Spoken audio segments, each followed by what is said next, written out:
உங்களுக்கு பிரச்சனைன்னு சொல்கிறீங்க, ஆண்டவர்கிட்ட போய் எனக்கு இது பிரச்சனை, இது ப்ராப்ளம்னு சொல்கிறீங்க, இல்லை இது கஷ்டமாக இருக்குது சொல்கிறீங்க, இதுலேருந்து நான் வெளியே வரணும்னு சொல்கிறீங்க அப்படின்னா திருப்பியும் அதே பிரச்சனையை தான் அனுப்புவார். அல்லேலூயா.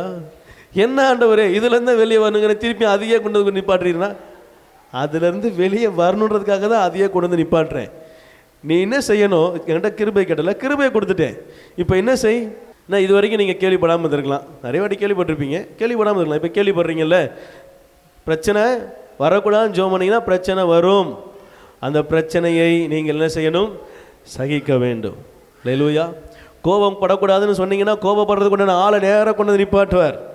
அந்த ஆள் கோபப்படுற மாதிரியே தான் பேசும். என்ன செய்யக்கூடாது?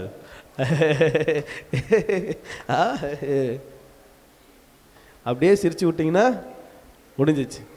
அந்த ஆள்கிட்ட திருப்பி கோவப்பட்டீங்கன்னா திருப்பி அடுத்த நாள் ஜெபம் பண்ணுவீங்க, திருப்பி அதே ஆள் அனுப்புவார். நீங்கள் அப்புறம் ஆயுசுக்கு நீங்கள் அந்த ஆளை தான் பார்த்துட்டே இருக்க வேண்டியதுதான். மாறுறதுக்கு வழியை ஆண்டவர் காட்டுறாருன்னா அந்த மாறுறதுக்கு அவரே தான் அனுப்புவார். ஆமென். ஏற்கனவே யோபு நொந்து நூலாய் உக்காந்துருக்கிறான். அவங்க கூட வந்த நண்பர்கள் செஞ்சாங்களாம், இன்னும் அவனை சொரன்னாங்களாம். எப்பா ஏஞ்சி போறியா சபிக்கவான்றார் அவர். ஓடி போயிரு, ஒழுங்க பக்கத்தில் உட்காராத. சொல்கிறதெல்லாம் கேட்டுட்டு திருப்பியும் அதே வார்த்தை என்ன செய்கிறான்? அவனுடைய பொறுமையை இழந்து யோபு என்ன செய்கிறார்? அவங்கள சில இடங்களில் திட்டுறார். எப்பா நீ தயவு செஞ்சு என்ன செய்யுங்க, கிளம்புங்க. 10 நாள் அவன் கூட உட்காந்து பேசாமல் கொள்ளாமல் அழுதாங்களாம். அவனுக்கு ஏற்கனவே வேதனை, இதில் இவங்க வேற 10 பேர் சேர்ந்து என்ன செய்கிறான்? 10 குறைக்கு 10 பேர் சேர்ந்து வேதனைப்படுத்துகிறான். அவன் இல்லைன்னா கூட ஓரளவுக்கு அவன் ஆறுதலாக இருந்திருப்பான். அவன் இருக்கிறதுனால தான் ஆறுதலே இல்லை. ஆனாலும் கர்த்தர் அவளுக்காக ஜெபம் பண்ண ஆண்டவர் வச்சார். அல்லேலூயா.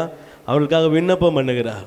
கவனிங்க, உங்களுடைய பிரச்சனையை மாற்றுறதுக்கு ஒரு வழி கேட்டிங்க அப்படின்னா, உங்கள் பிரச்சனையை சகிக்கிறதுக்கு, உங்கள் பிரச்சனையை அதுலேருந்து உங்களை வெளியே கொண்டு வர்றதுக்கு சில கிருபைகளை உங்களுக்கு என்ன செய்கிறார்? ஆண்டவர் கொடுக்கிறார். அது உங்கள் மேலே ஆட்டோமேட்டிக்காக இறங்கும். நீங்கள் ஜெபம் பண்ண உடனே இறங்கிடும். அல்லேலூயா.